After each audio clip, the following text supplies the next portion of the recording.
Our students are the future. How we advance innovation and impact and approach equity in their classrooms will determine how we thrive as a world community. The status quo just won't cut it. That's why we're here to break the grade. Hello, breakers and difference makers. I'm Josh Chernikoff, host of How I Broke That. I'm a two-time entrepreneur in the education space, and I've successfully exited both of those companies. I've experienced my fair share of breaks in my life, and I'm here to bring my signature approach to my new show, Breaking the Grade. I'm embarking on this special journey alongside my good friend and mentor, John Gamba, Director of Innovative Programs and Entrepreneur in Residence at Penn GSE.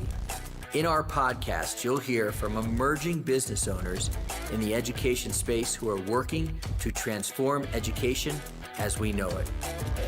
Tune in as we hear about industry trends, unique principles and practices, and the attempts that have and haven't worked for our grade-breaking guests. So fellow entrepreneurs and educators, what do you think? Are you ready to take a hammer to the education space and break the grade?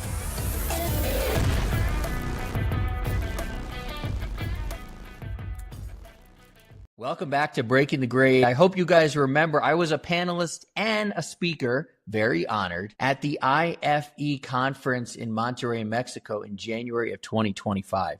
I brought back a lot of great interviews from that conference. One of them, Carlos Zapata, the founder of the Unicorn Academy. Carlos is tackling a huge challenge in Latin America. He's helping tech teams in Latin America master English so they can compete on a global scale. And his journey is full of lessons for any startup founder or any founder in the education space. We get into real life talk about finding your niche, how to frame your product not as a cost, but as a revenue driver, and why targeting the right person inside of a company or a school district is so important to unlocking growth.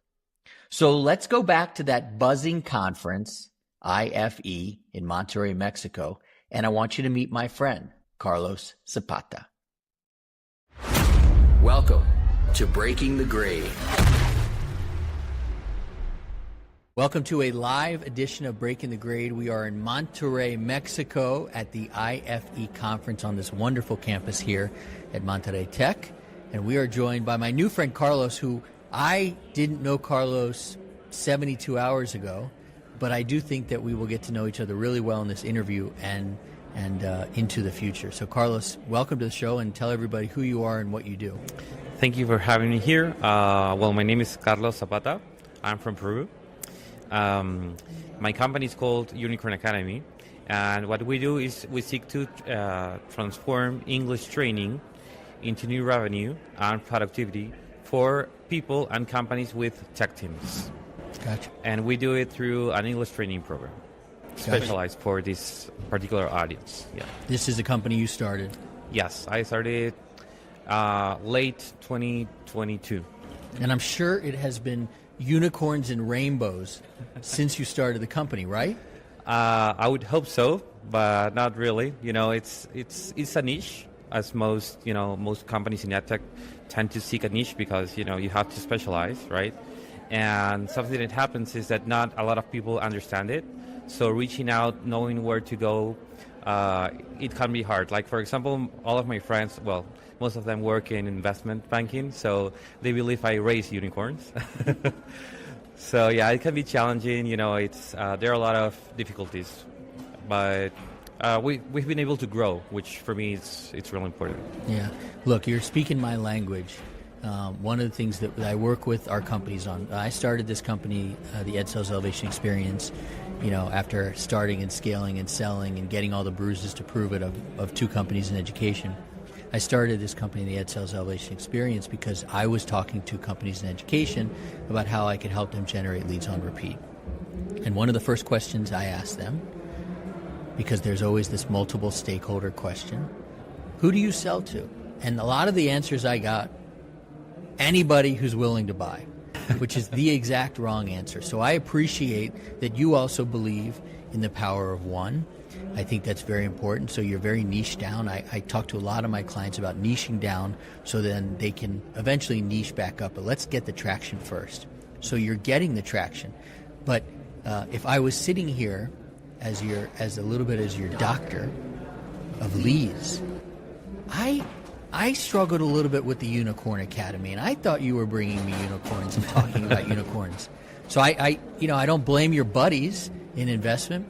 So talk about like this challenge that you're having when it comes to having a clear offer, or are you not having a challenge? What is that like for you in terms of your offer? Well, for me, it's about finding the right client. Someone who understands the need for English training for this specific role in their companies, for their tech teams specifically, right? So, it can be hard to get to them, but it's worth it, to find the right person who will understand what you're trying to sell to them.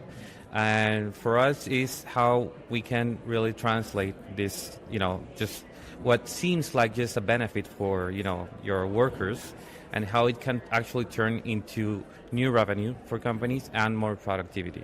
Like, to give you an example, a lot of the companies that produce software in Latin America in general are in that nearshore business. So they export services, right, to companies in the US, in Canada, and abroad in general. And being able to have a team that's proficient in English allows them to do that. If they don't, they're actually losing a lot of money because they can only work, within their specific region, and the rates internationally are way higher. So finding people who can see that's the challenge. And it's not that as easy as it may sound. That's true. I think that you, interestingly enough, you fall into kind of one of the classic challenges that our companies fall into, which is the results. My wheelhouse is K-12, right? So the results, yes, benefit the kids, but the real transformation occurs with the user, the teacher, the principal, the superintendent. And we have to be able to speak to them. And so it sounds like for you, yes, the benefits are to those employees, right? And there's results there. But the transformation occurs for somebody at the company who now, has brought you guys in, and that's what's really fueling them, because they're really, at the end of the day, they're worried about their own lives and their own jobs. Yeah. So do you face that challenge of like, who are we really benefiting, and how to communicate that? Yeah, it can be a challenge, and it depends on who you are talking to. Because, for example, and this is something that Neil Cohen told me when I was at Parallel 18 at the acceleration program. He told me, if you go to HR, sadly, you're going to be looked at as a cost source, because it's often seen as, more benefits for employees. But if you talk to the people in sales, you talk to the CEO or the CTO, the areas that are considered to generate value for the company and productivity, they will see you as a tool to be more productive or to sell even more. So it's about finding the right person to talk to, and telling them with this you'll be able to sell more, or you'll be more productive. That's great advice. Yeah. Look at you name dropping, but yeah, that's great advice. So what are you doing these days for your company? What works well in terms of targeting that ideal customer, letting them know about your offer? How are you finding people? Are you using LinkedIn? Are you using email? Or are you using ads? Are you going to conferences? What's working well for you? Well, I have to tell you, before, I didn't believe in conferences a lot. But since I've been here, I do now. Yeah. I have to say, I've made great connections. At some point during our journey, we tried the B2C model. It didn't work. Mm-hmm. Yeah, pretty high churn, high acquisition costs, and it was, really hard to find the right person. We do some prospecting and reaching people on LinkedIn, but we haven't found the right formula for that. What I believe works the best right now for me is working with partners that already have the ear of the people we want to reach. Like, for example, resellers. There's this partner that we have called Campus Romero in Peru. They sell upskilling courses and formats to different companies. They're a part of one of the biggest economic groups, the corporate groups in Peru. So partnering with them allows us to reach a lot of companies that perhaps wouldn't open our emails if we just try to knock on their doors. You and I have a lot in common, I think, and one of the things that we also have in common is I also used to despise conferences. But that has changed for me, and I would imagine maybe one of the reasons it's changed for you, like me, is that as you get further into your business, you're in year 3 of yours, I'm in year 3 of my 3rd, I have more clarity. I have more clarity in my own business. I have more credibility that I can offer. And so that makes, in my opinion, clarity and credibility makes it easier to connect with people at conferences. A lot of C's in there. And so it kind of takes what I used to call a slow burn method, because conferences, it takes so much time to prep and get here, and then you're so focused. Then you got to get home and run the business. You got to stack up business cards, right? But when you have clarity and you have credibility, you're able to make stronger connections. And you really know who you should be talking to, and you're not just walking around. Is that how you have begun to feel about conferences? And the reason I'm saying this is I want people in the audience 100%. To know if there is you have clarity on your business and what you want to achieve and get out of these conferences, it's not a burnout. It's actually productive because you know who to talk to, who you want to reach. When people approach you, if you have a stand like I do right now, on who to spend a little bit more time, and to the others, you will treat them well and give them information, but you just know where to focus on. That's so interesting. I'm with you, man. I think that's a level of growth that you have to get to, maybe certainly as a business owner, but maybe just as an adult, which is like to politely tell people, again, be respectful, but you also don't need to pour all of your energy if it's not the best fit for you. Oh my God. Yeah. No way. Oh my God, you're kidding me. No way. No, one of my favorite memes, my mother-in-law who lives in Mexico City, she's on Instagram. My wife doesn't do any of that shit, and so I can only share memes with her.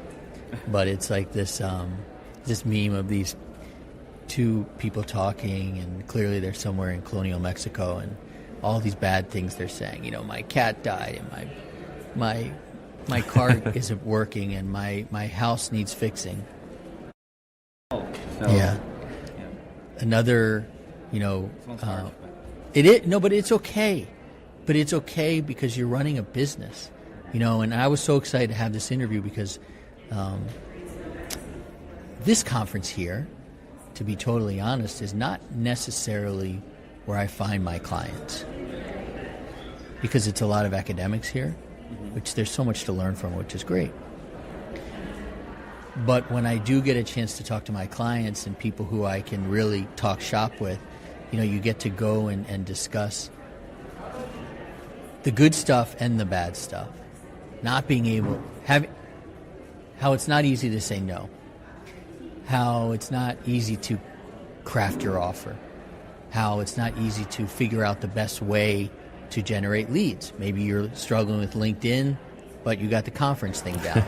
So I think it's really important for people in our audience to know that you got Carlos, and we're all out there struggling, but also can support each other. So I hope that you become a member of our community, the Ed Sales Elevation Experience, and we're always there to support each other, because the challenges that you're going through, They're happening with our clients who are in the U.S., our clients who are in Canada, I our can totally clients see who are that. in Europe, There are a lot our of clients who are in Africa. commonalities between all of us.